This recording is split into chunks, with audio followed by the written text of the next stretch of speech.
Hi Next Geners, we're at the pickleball courts and today we're going to use math to answer one big question. How accurate am I at serving?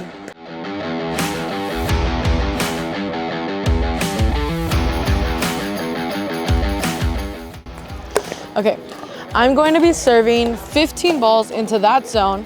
If the ball lands inside, then it's in. If not, then it's out.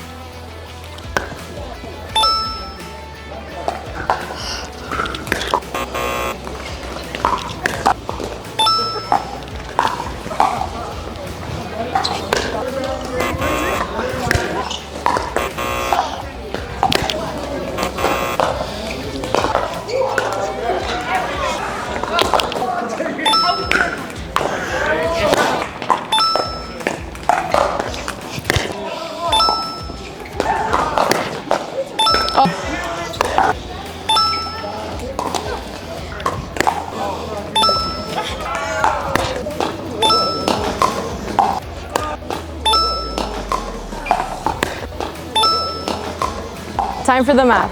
I made 11 out of 15 serves, so that means if we divide 11 by 15, I get 73% accuracy rate.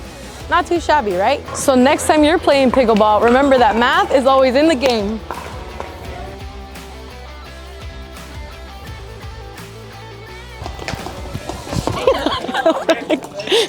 Okay, good.